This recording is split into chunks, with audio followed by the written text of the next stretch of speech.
ಇಲ್ಲ ಡ್ಯಾಮ್ ಕಟ್ಬಿಡ್ತಾರಂತೆ, ಎಲ್ಲ ಮುಳುಗೋಗ್ಬೇಕಂತ ನಾವು ಮನೆ ಕಟ್ಟೋದು ನಿಲ್ಲಿಸ್ತಾ ಇದ್ದೀವಿ, ನಾವು ಇದು ಮನೆ ಕಟ್ಬೇಕೋ ಬೇಡವೋ ಅನೇಕ ರೀತಿಯ ಆತಂಕವನ್ನು ವ್ಯಕ್ತಪಡಿಸ್ತಾರೆ.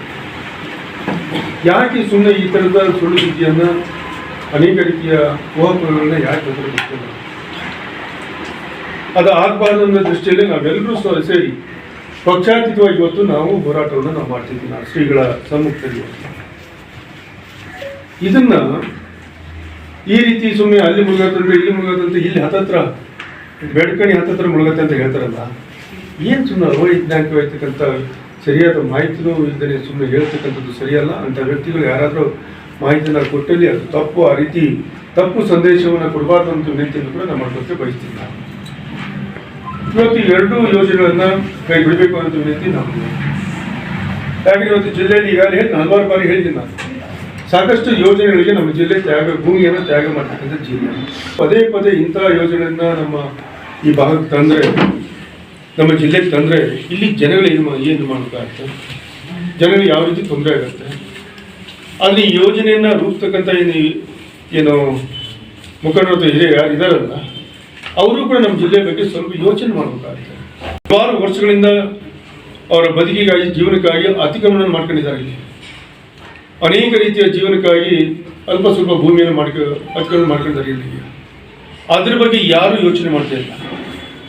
ಇವನ್ನೆಲ್ಲವೂ ಯೋಚನೆ ಮಾಡುವಾಗ ಇದನ್ನು ಕೂಡ ಹೇಗೆ ವಿಶೇಷವಾಗಿ ಇದನ್ನು ನಾವು ಯೋಜನೆ ತರ್ತೀವಿ ಮಾಡ್ತೀವಿ ಅಂತ ಏನು ಅನೇಕ ಮುಖಂಡರು ಹೇಳ್ತಾ ಇದ್ದಾರೋ, ಅದೇ ರೀತಿ ಇಲ್ಲೂ ಕೂಡ ನಮ್ಮ ಜಿಲ್ಲೆಯಲ್ಲಿ ವಾಸ ಮಾಡಿರ್ತಕ್ಕಂಥ ಅತಿಕ್ರಮಣ ಮಾಡ್ಕೊಂಡಿರ್ತಕ್ಕಂಥ ಅತಿಕ್ರಮಣದಾರರಿಗೆ ವಿಶೇಷವಾಗಿ ನಮ್ಮ ಜಿಲ್ಲೆಗೆ ಭೂಮಿಯನ್ನು ಕೊಡಬೇಕು ಅಂತ ಒಂದು ವಿಚಾರನೂ ಮಾಡಿಲ್ಲ ಅಂತಂದರೆ, ಇಡೀ ದೇಶಕ್ಕೆ ಇಡೀ ರಾಜ್ಯಕ್ಕೂ ಕೂಡ ನಾವು ಸಾಕಷ್ಟು ರೀತಿಯಲ್ಲಿ ಇಲ್ಲಿಯ ಸೇವೆಯನ್ನು ನಮ್ಮ ಜಿಲ್ಲೆ ಮಾಡ್ತಿದ್ದೀವಿ.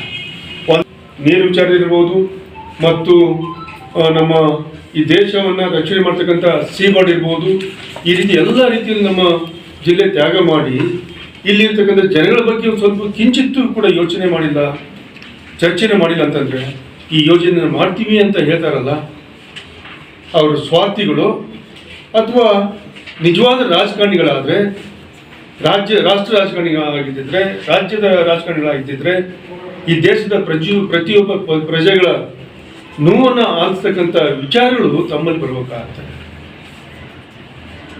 ಅಲ್ಲ.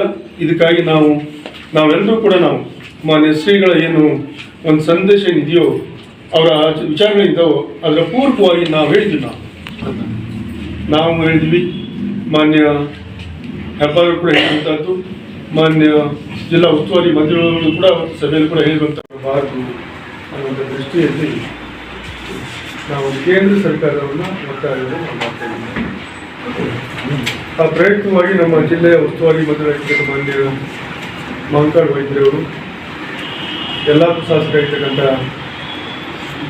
ಮಾನ್ಯ ಶಿವರಾಮ್ ಹೆಬ್ಬಾರ್ ಅವರು ಮತ್ತು ಅನೇಕ ಮಂತ್ರಿಗಳನ್ನು ಸೇರಿ ನಾವು ಮತ್ತು ನಮ್ಮ ಈ ಗಟ್ಟಿ ಅಗ್ರಾಸನ ಕಮಿಟಿಯ ಸಮಿತಿಯ ಎಲ್ಲ ಅನಂತ ಹೆಗಡೆ ಒಳಗೊಂಡಿರ್ತಕ್ಕಂಥ ಸಮಿತಿ ಇದ್ದು ನಾವೆಲ್ಲರೂ ಕೂಡ ಮಾನ್ಯ ನಮ್ಮ ಸಂಸದರಾಗಿರ್ತಕ್ಕಂಥ ಮಾನ್ಯ ವಿಶ್ವೇಶ್ವರ ಕಾಗೇರಿಯವರ ಈಗಾಗಲೇ ಅಲ್ಲಿ ಸಮಯವನ್ನು ಕೊಟ್ಟಿರುವಂಥದ್ದು.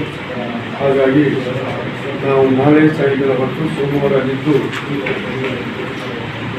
ಸಂಬಂಧಪಟ್ಟ ಮಂತ್ರಿಗಳನ್ನ ಭೇಟಿಯಾಗಿ ಈ ಯೋಜನೆಯನ್ನು ಸಂಪೂರ್ಣವಾಗಿ ಕೈಗೊಳ್ಳಬೇಕು ಅಂತ ವಿನಂತಿಯಾಗಿ ನಾವು ಇಲ್ಲಿಗೆ ಪ್ರಯಾಣವನ್ನು ಮಾಡ್ತಿದ್ದೇವೆ.